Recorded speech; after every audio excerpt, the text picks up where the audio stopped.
bad things happen to all of us. And if bad things aren't happening to you, that's because you're hibernating. You're not going out, you're not doing anything, you're not pushing yourself.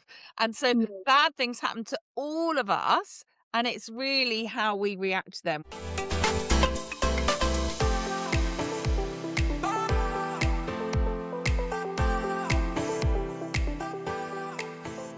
Welcome to the Property Mindset Podcast, where I'm Emma Howitt, mentor, investor, and your guide to building wealth, freedom, and personal transformation through property.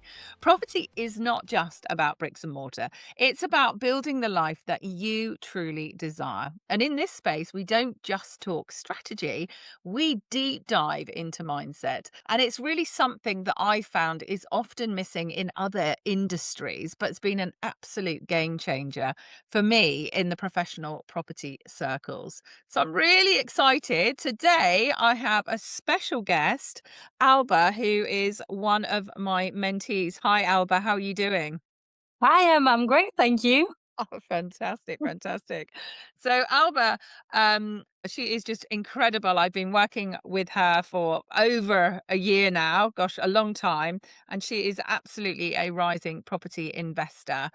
And she started with not a lot of experience and not really any properties, and now she's got two, and oh my gosh, she's about to start extending and building some flats.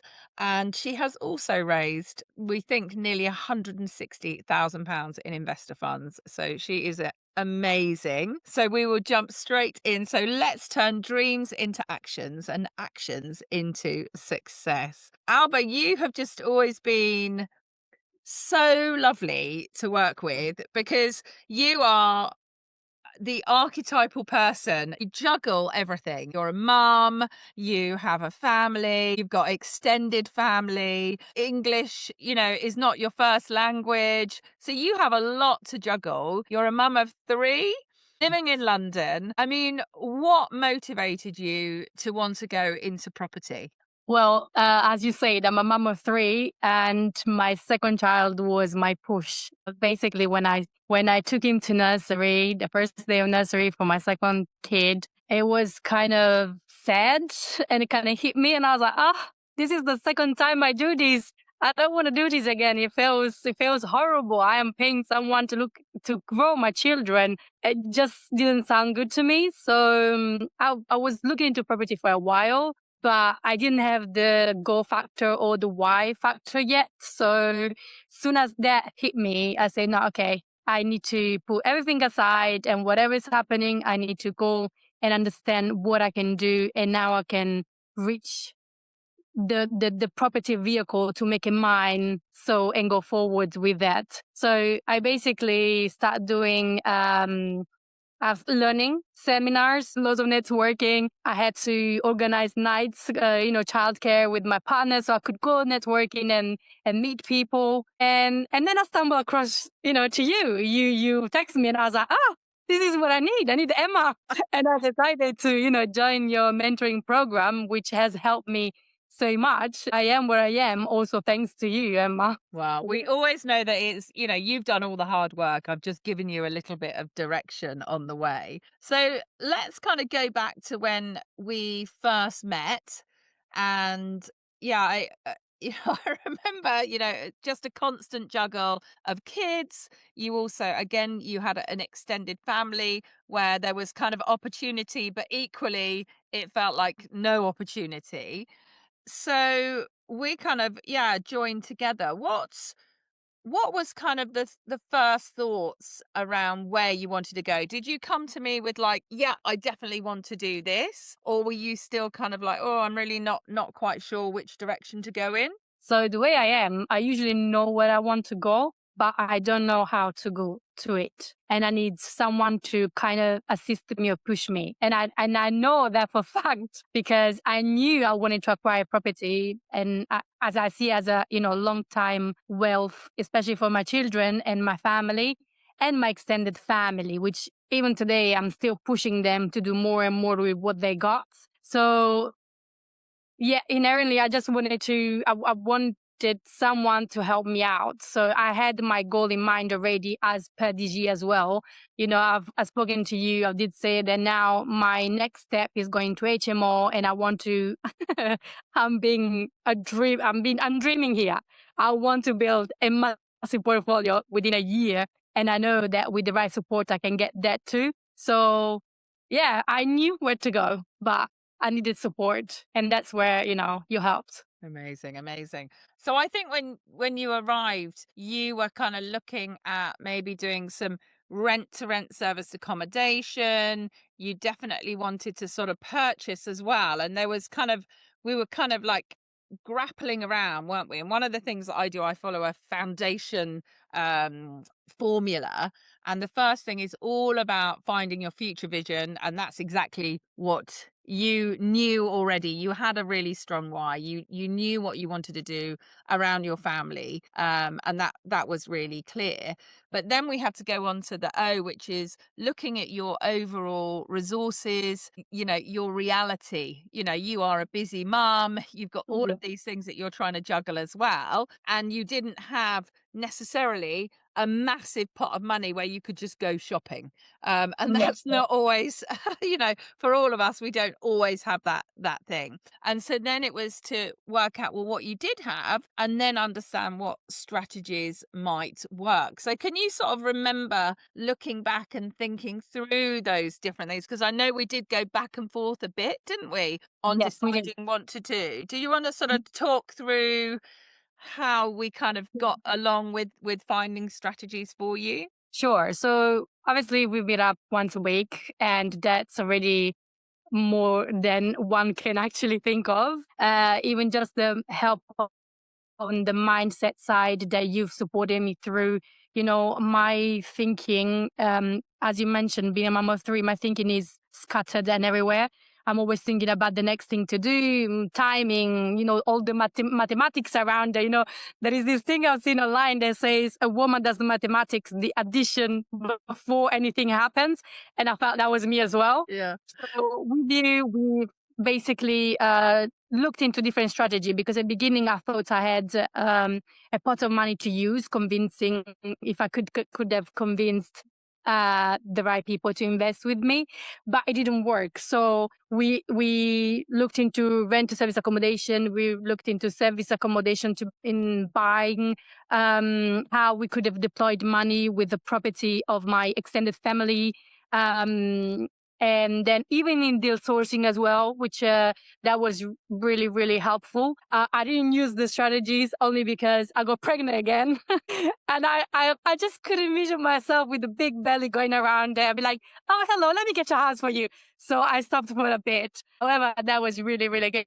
And it's something that it helped me today with analyzing my deals. So it is actually really good. Then I decided when I sorry, no, I didn't decide. When I went to a meeting, a networking, I've met a deal sourcer, and he was really cool.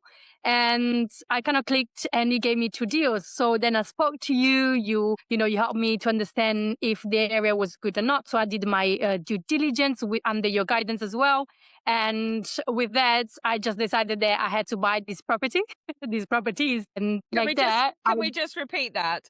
But didn't properties. Yeah, she didn't just decide, "Oh, I'll just dip my toe in." She Yeah, went from, like, rent to rent, deal sourcing to, like, "I'm gonna buy 2 properties." And I do remember it was hilarious. You arrived, and I was like, "Okay, well, let's go through the numbers." And actually, they both really stacked up, and it looked good. So, yeah, sorry, carry on. no, no, that's right. I decided, yes, to buy it straight away, and I was so excited. So I went to my partner. I was like, "I got it. This is the one we're gonna buy. I don't care. We don't waste time. Let's raise the money." And but we were both like, "Hold on, though. How do we do that?" So, um, so eventually we start calling up people. I called my mom. I was like, "Please, please, please. I know you've got this money in the bank. Don't let it sit there. Just let me help you. You help me. I help you. I can get you money as well. think as your pension fund for the future. And just like that, I want my mom. So some friends, it was Daniel's sister as well, they funded us, which she is still doing, and that's great. I appreciate it so much. One of Daniel old company used to work with as well, they were so kind. I went there with my 11 months old boy, and I did my first speech without even knowing what to say. I was like, I need some money. Can you lend it to me, please? And they were like, oh, for what? And I was like, oh, yeah, I'm just opening this business. I want to buy properties, you know? And they were like, okay, yeah, we can give you the money. And they just gave me money. I was like, oh, thank you. That was easier than I thought. So that's how it all went. And now I've got these two property properties in northeast England, and they are set as service accommodation, working really well. We use it for contractors, for the council, and so far they have been absolutely, I would say, a game changer. I love that sentence. It is a game changer. So no, pretty good. I'm really grateful. Amazing. And what I think was so refreshing with you, Al, is that a lot of us, and me included, raising finance can just be an absolute block for some people. Whereas you were Yeah. just like, I want these properties. And we'd had the discussions, and it's like, actually, you're helping them out too. Because some of us feel like we're walking around with like a begging bowl. Please, sir, can I have some more? And it's not like that at all. It's like, this is a great deal. Who wants some more of this cash? Who wants to share this cash deal with me? And that's what you really kind of just jumped on. So when you were talking to people, of course you're a bit like, what do I say? And and obviously you can talk through the deal, but inherently you knew that you were helping them as well. And I think that's really key. And I've loved you recently. We've talked about obviously you've had your baby, so you've got 3 children and you had a bit of time off, but you came back and I was kind of like, okay, so how much have you raised? And you were like, yeah, I've already raised, I think it was like 50,000. And then we looked through the deal. Yeah. I said, it'd be better if you had 200,000. You kind of went, oh, okay. Yeah. Well, I'll just go out there. And that is Yeah. just how it's done. And that honestly is a massive mindset thing.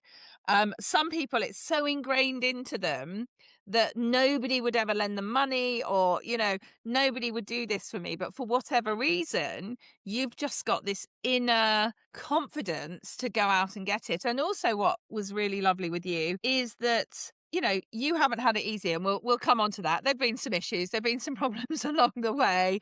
It doesn't all just happen necessarily, but even with kind of repaying and describing it to your investors, you were always really clear, really, a good person to work with. And it's definitely made me think, wow, no wonder people wanted to lend to you, because you were really honest, you were really clear with what the benefits were, and clearly you're just a great girl as well. And I think all of these together make people want to work with you. You're like a magnet. And that's what's so lovely, because you have already, you didn't really have a proven track record, but now you've got a proven track record even more so.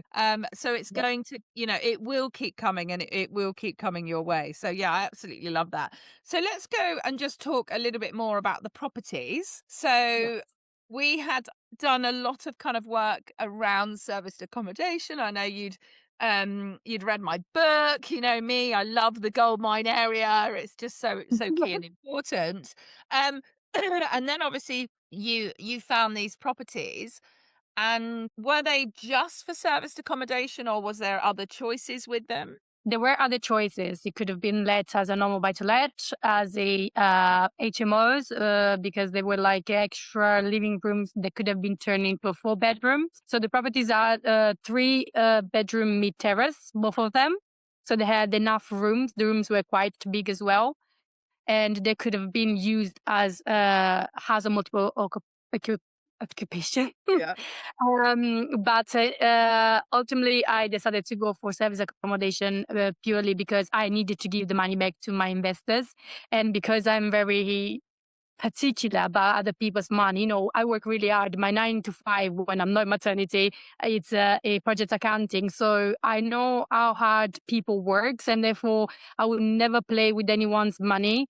There is so much hours of work put into there from me, from them. It's important. I believe it's actually, you must trust the person, and you also must be able to work together. With Investor Ahead, they were great, as family and friends. And sometimes I also talked to other family and friends that wouldn't necessarily been able to do what I was asking, because obviously they couldn't see my vision, my goal. And that's why I think it's really, really important to have the right people on board, instead of just grabbing everybody, be like, oh, yes, give me your money, that's it.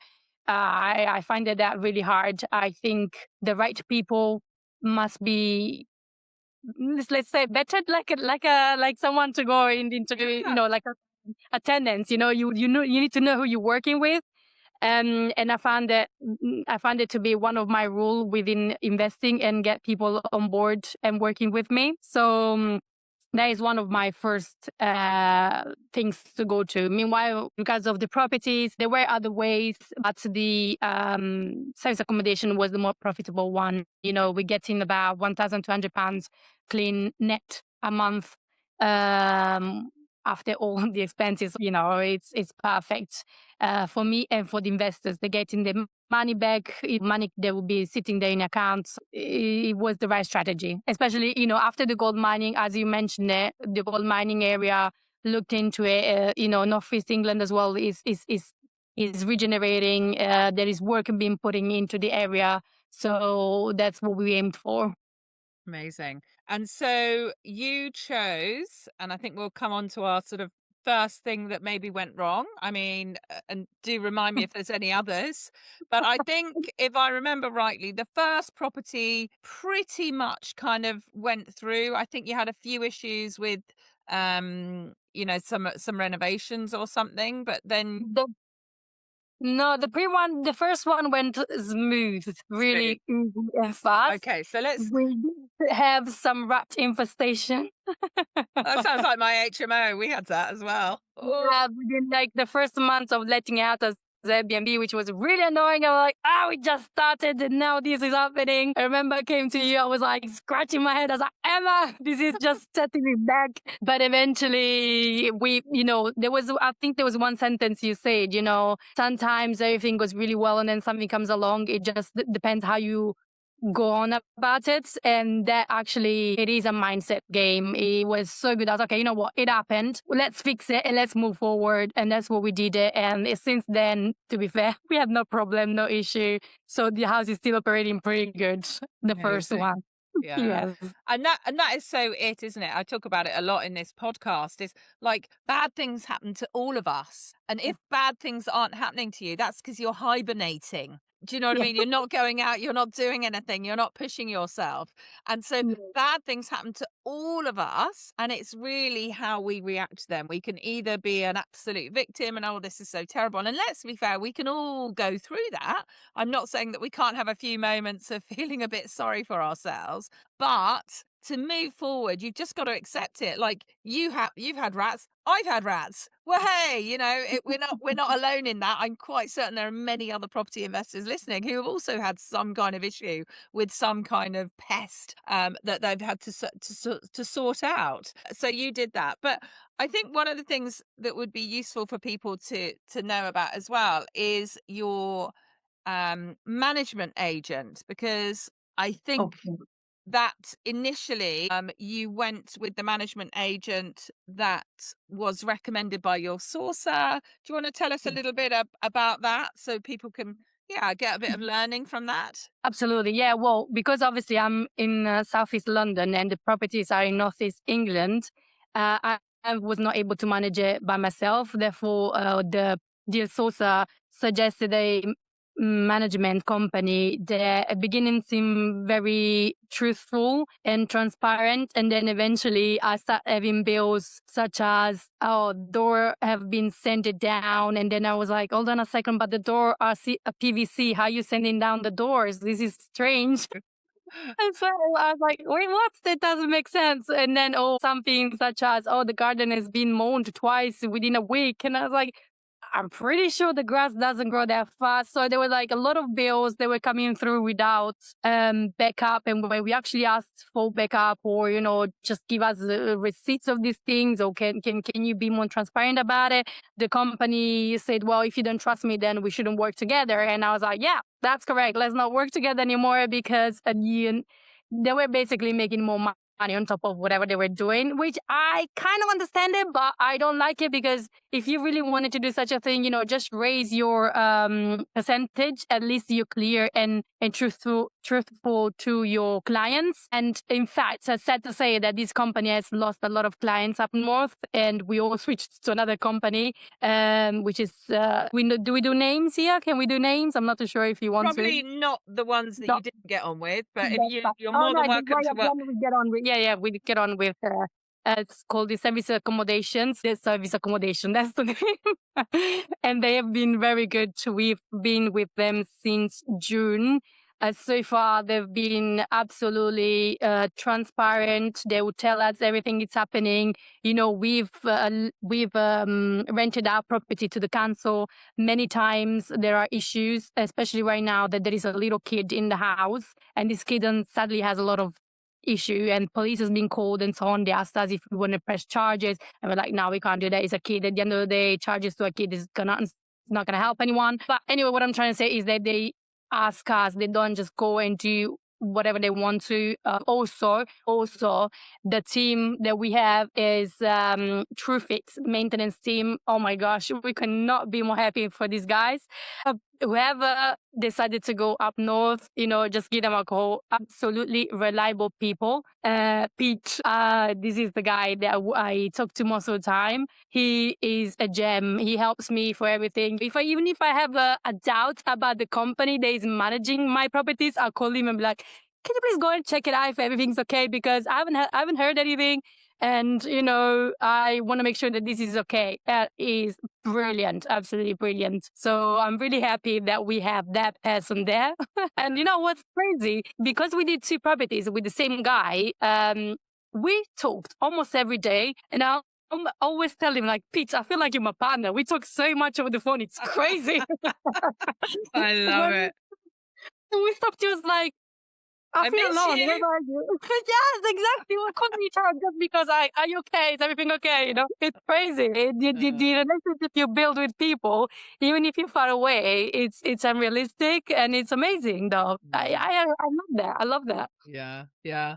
And I think for you, especially early on with the old management company, and I've gone through management companies that haven't necessarily worked for me, and sometimes there's only so much due diligence you can do. And also I found that some companies change while Yeah. you're with them.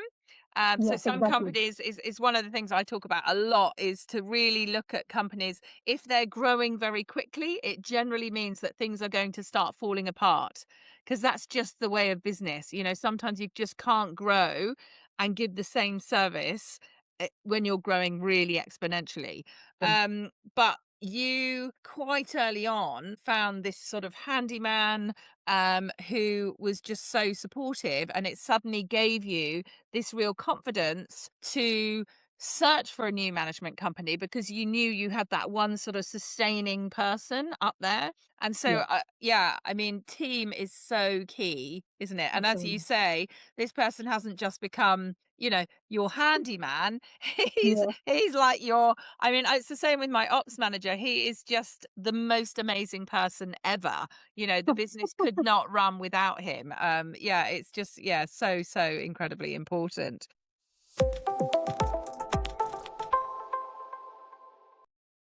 If you're ready to take your property journey to the next level, check out my Property Success Mindset Formula.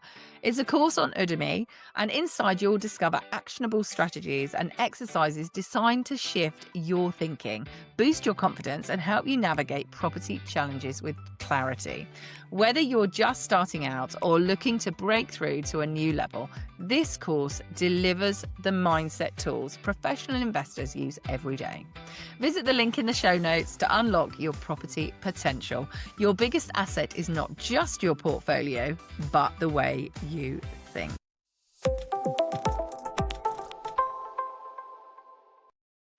So fantastic. So this one went pretty swimmingly, and Yes. then gosh, the light's really terrible now. Anyway, we'll keep going. Went The pretty sun is swim. shining. Yeah, exactly. Let's not complain about the sun shining. Um, and yeah, I mean, since the new management company, I mean, you were telling me that some of your Christmas bookings were phenomenal, and you were getting like £2,000 Yep. um, profit, over Christmas time, and that's just amazing. So some bad stuff going on there, but equally you kind of took it on the chin, knew that it was problems that just happen, and you found solutions. And yeah, it's turned out really well. So let's hear about the second property, which wasn't quite as swimming, was it? And Oh my God. remembering everyone that Alba wanted to get these deals done quite quickly because she was aware that her family was expanding, and as Yes. ladies, we do have to spend a bit of time being with your brand new baby. So yeah, this it was a bit of time of the essence, but yeah, this tell us a bit about the second one. Yes. So just bear in mind that we started the process of buying with for both of them at the same time. So the first one was bought within 3 months, and the second one almost took up to a year Mm. to complete. That's because, and that one was even cheaper than the first one, which drives me mad. I'm like, how is it even possible?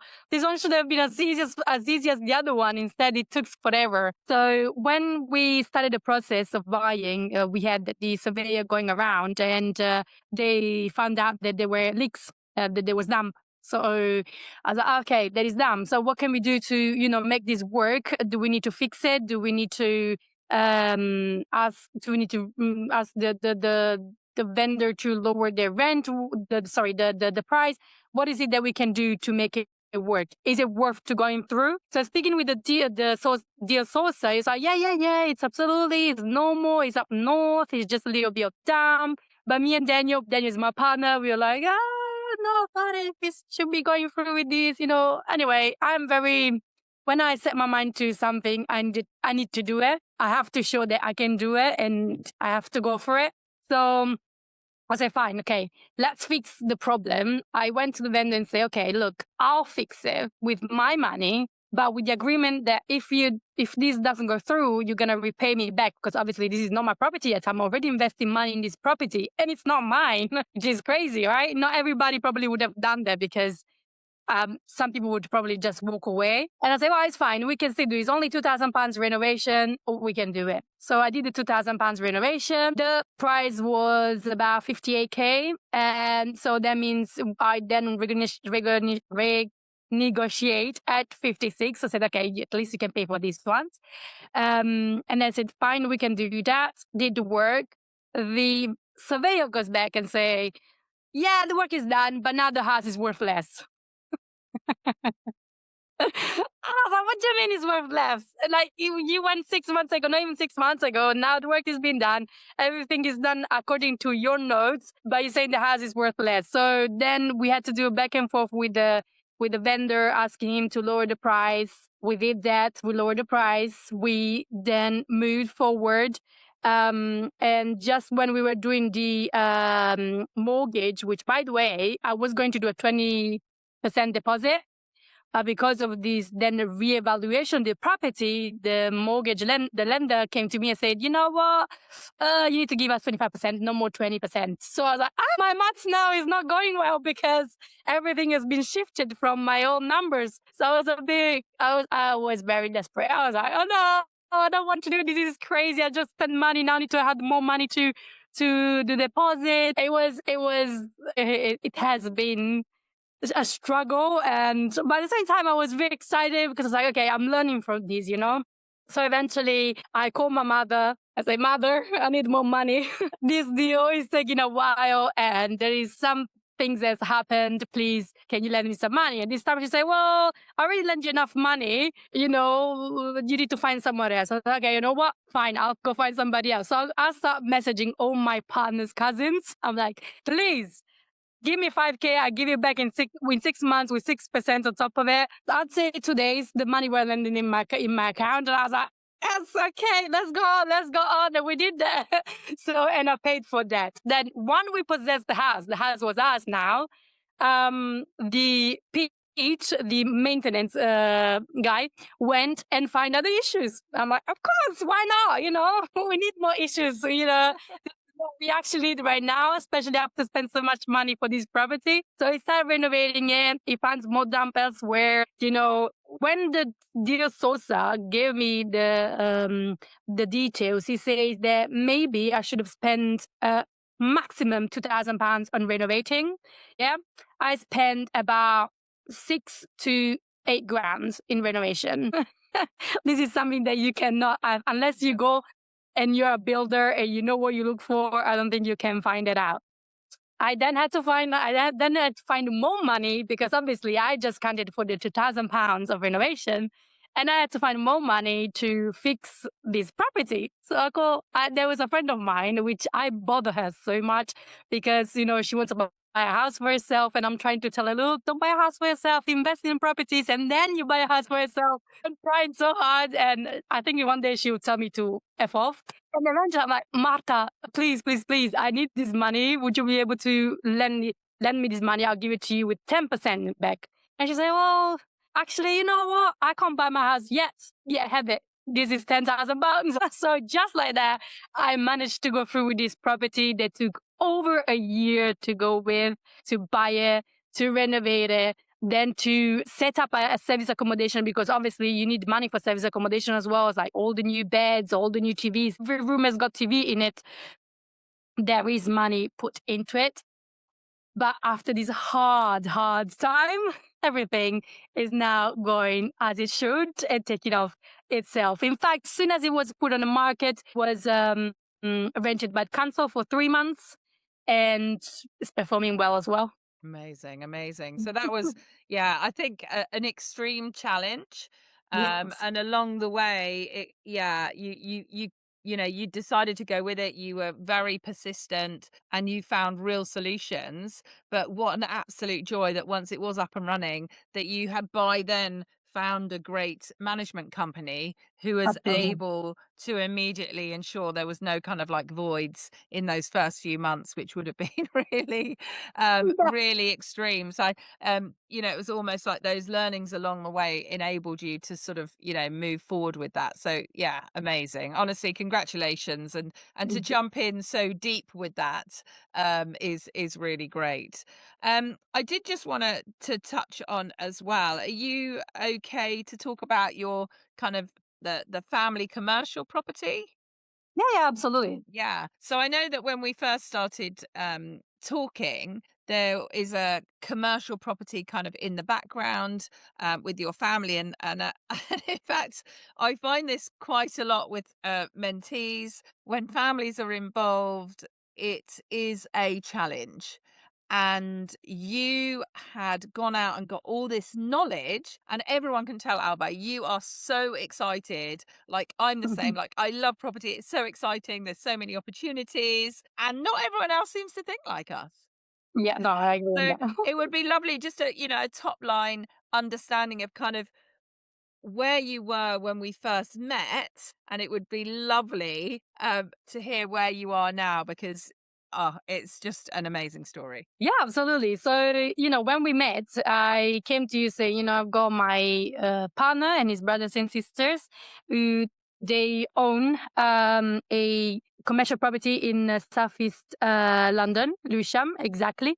It's rented out. It has a club at the bottom, a Pizza Hut, and a mosque at the top. And we worked some numbers together because I was trying to push my family to remortgage the property as it is an incumbent property. It is in a really good spot. There is everything. There's hospital, there's universities, it's in the high street. So it's really, really good position as a property. So I've pushed my family really, really hard. It took about, I'd say, a year.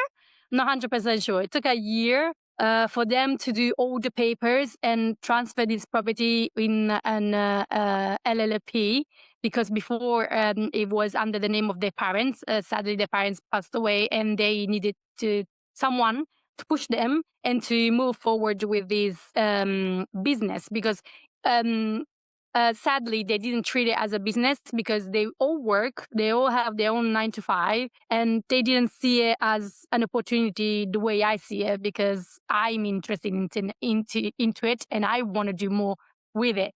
So I found a property manager, and talking about managing, they didn't have a manager in place. Sadly, because they work, they didn't have time to look after it or making sure that the rent was regular or that the lease were up to date. So I said, you know what? Let me work on it. Let me find someone that can do that for you, and then we move from there.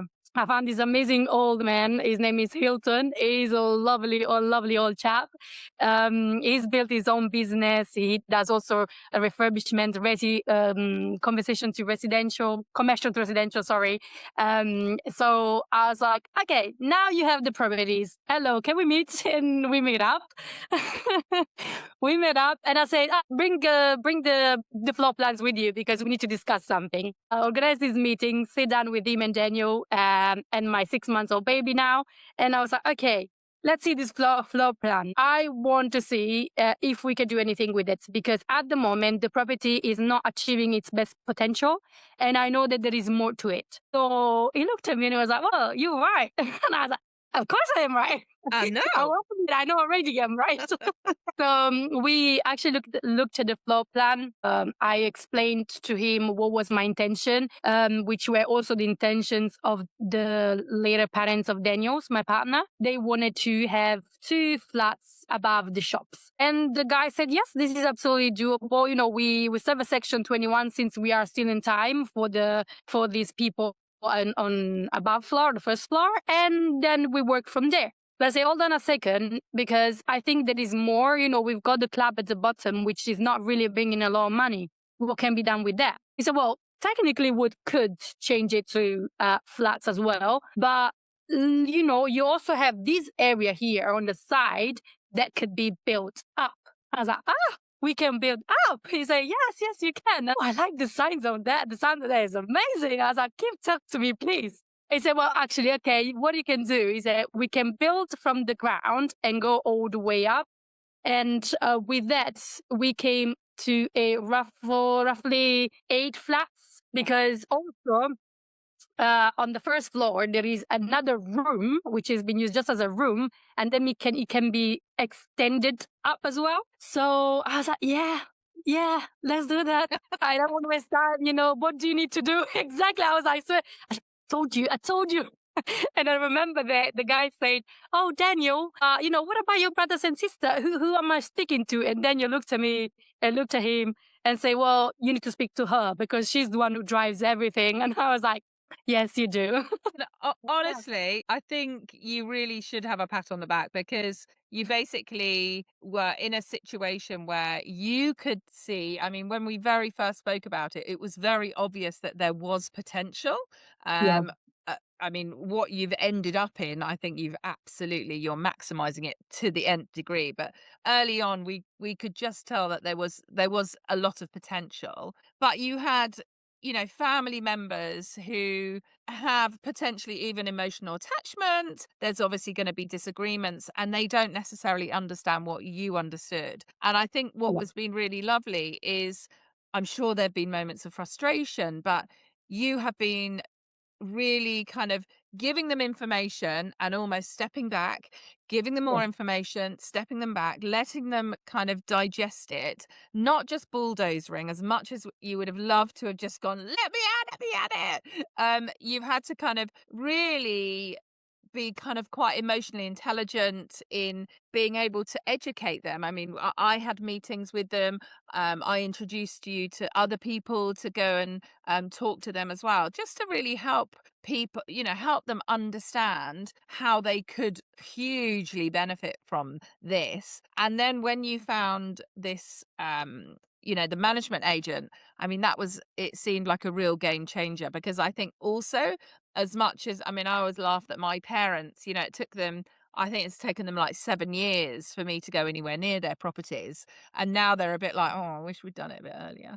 Um, but, sometimes you then have to speak to a professional And the fact that you've now got this professional on board who's completely backing all that Yes, you've yes, said, absolutely, and yes. you'd sort of said, "Oh, we could do this, this, and this," and he said, "Oh, absolutely, plus this." Yes, Um, so yeah, I mean, for me, I believe that this is life transforming for you and your partner's family, basically. yes, absolutely. You know, one thing that I think I read it from your podcast is not only just the mindset. You say, you know, you need to envision the board, envision yourself. And there was a quote that I heard somewhere that say, you know, just once you are there, you're already familiar with it because you know that's what's gonna happen. And I don't know, I feel it and I can envision it where I will be within 1 to 2 years. And it just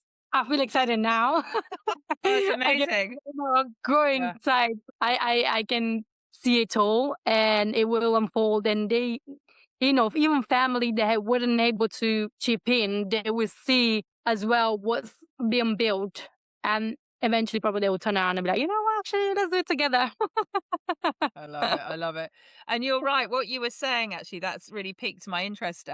Bob Proctor, I'm sure it wasn't him. I'm sure lots of people have done it before, but he always talks about the fact that things happen twice. So everything that happens has happened twice, once in someone's head and once Yes, in actuality. So, yes, the mobile phone, that hasn't just occurred. That occurred in someone's head first, yes, and then it's actually occurred. So yeah, no, that's amazing. And that is so key as well, is feeling it. You talk a lot about um that emotional attachment. Like, you can physically see that you are excited about it. You're living it before you've got yes, there.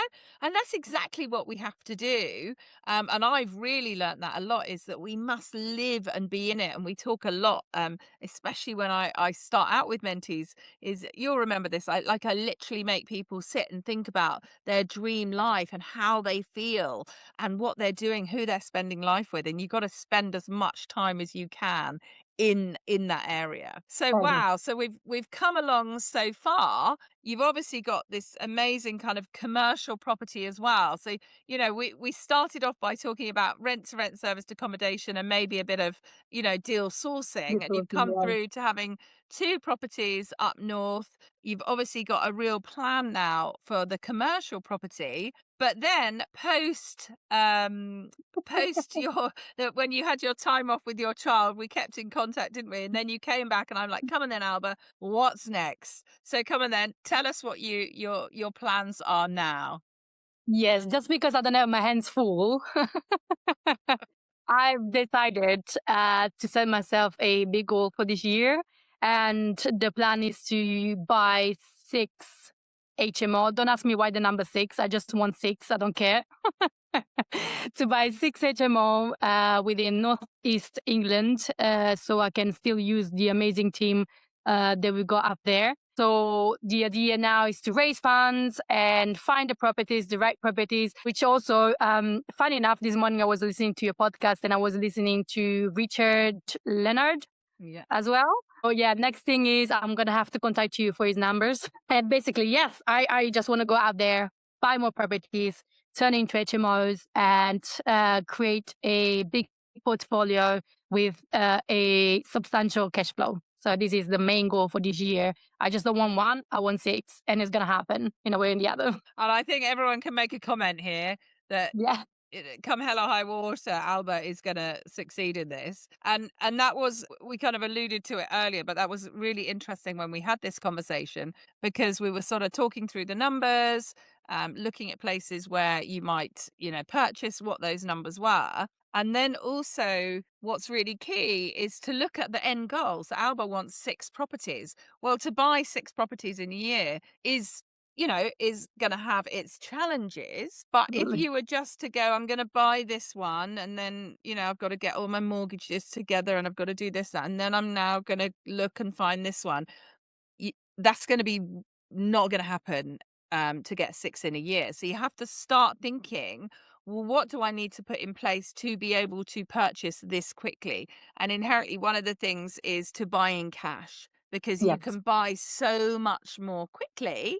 And then immediately, you start the refinance. So even when you are just doing your renovations, and let's say your renovations is going to take you 3 months, it can take 3 months, if not longer, to get refinance. And so it's really understanding all these little things that we can do along the way to ensure that you can get to your goal. And that's where I mean, I just love listening to people's goals, because somebody who wants, one rent to rent in a year compared to somebody who wants 6 HMOs in a year, it's a Yep. really different journey, isn't it?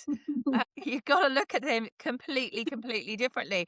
And what I love about that is it makes you, and I think I've sort of thrown a few things back to you. You've suddenly had to be a bit more creative. Okay. Ah, yeah, I hadn't really thought of that. What other solutions can I come up to solve that problem? And it's not necessarily a problem, is it? It's just to solve whatever it is that you need to overcome at that moment. So what I would really, be interested to get from you now is looking back at when you first started and what you kind of knew, where you were going. What kind of advice would you give somebody else in your position who's maybe where you were, what is it, 18 months ago now? What sort of advice would you give them? So I had a kid ask me this question, and Oh, the first thing I said was, get education, because without education, I fear a lot. I start wonder too much. If you know what you're doing, that helps to avoid certain mistakes. Not all of it, but avoid certain mistakes, which is good, can be beneficial. And then mentor, absolutely. And that's why I think you stumbling upon me, it was such a great thing. And even today, when I speak to other people, I know I often say, "Oh yeah, I've got my mentor. She's been helping me throughout. This is a number. This is a mm, contacts. Go ahead, because it is really important to have someone that brings you back to reality. Because sometimes with life happening, everything can take a detour. Again, I wasn't planning to get pregnant, and I've got a third child, but that didn't stop me. Eventually, I came to you and you guided me through the right path again. And together we explored strategies, which was absolutely helpful. So definitely education, mentor, and a lot of positivity because it can be very hard. A lot of positivity, and get yourself surrounded by like-minded people, because sometimes especially after maternity, now I'm talking about a mother perspective, it can get lonely, and also just being around just children, it can get frustrating and sad, and your mind drifts off everywhere. So get the right people around you. And this is another things I'm working on this year, is to find my circle, my outside circle, to learn from and aspire to be. So absolutely, this is what I would suggest. Hopefully that works for them as well. amazing, amazing. And you're so right. As us mums, we can, I home educate my daughter at the moment. I spend a lot of time at home. And there are times when I meet like other adults, and I'm just like, and I suddenly realize that I've just spoken at them for 10 minutes. And I'm like, oh, I'm so sorry, these are realities of, whether you're a busy mom or whatever it is in your life, a man racing around trying to do so many different things. You've got to look at your situation and work with it. And that's what I love so much, your sort of positivity. But I do talk about this being consistently persistent and persistently consistent. And that is definitely something that you've done. You've seen these things that have gone really well. And then equally, you've had a lot of rubbish things happen to you, but you've kept going and you've found solutions, and you just were like, I'm going to get this no matter what. I'm going to find a way. And you absolutely did. And really well done for that, because I think some people would have walked away. And especially to get, you've just opened up that second property, and to get a 3-month booking, I mean, that's everyone's dream. So, you really, really absolutely deserve it. So, well, thank you so much, Alba. You're such Thank a you. you're such a fabulous lady, and, to do this alongside having kids as well is never an easy journey. And we have meetings now, don't we, where there's, babies running around, and I'll have my daughter coming and talking, and it's just the reality of life. And Mhm. that's what I love. So amazing. Thank you so, so much. So today, what did everyone think of Alba's journey? I mean, amazing. From basically project account management career to building a portfolio, and then finding out that she's basically helping her family with a huge commercial property opportunity, and now she's deciding that she's going to grow an HMO portfolio as well. So you can really see that it hasn't just been about knowledge, it really has been mindset. And as we know, when you combine mindset and strategy, there's literally no limit to what you can achieve. So please do reflect on today's episode and really think through, what has Alba done that you think, actually, if you could implement something, maybe it's her mindset, maybe it's what she's gone and done. If you can implement that into your week, that can get you closer to your property goals. So if you, as always, know anyone who's struggling on their property journey, please do share this episode. I'm sure listening to Albert will be an absolute game changer for them. And remember, the more people that we help, actually, the greater our collective potential to succeed really comes through. So, as always, your mindset is your greatest property. Keep building it.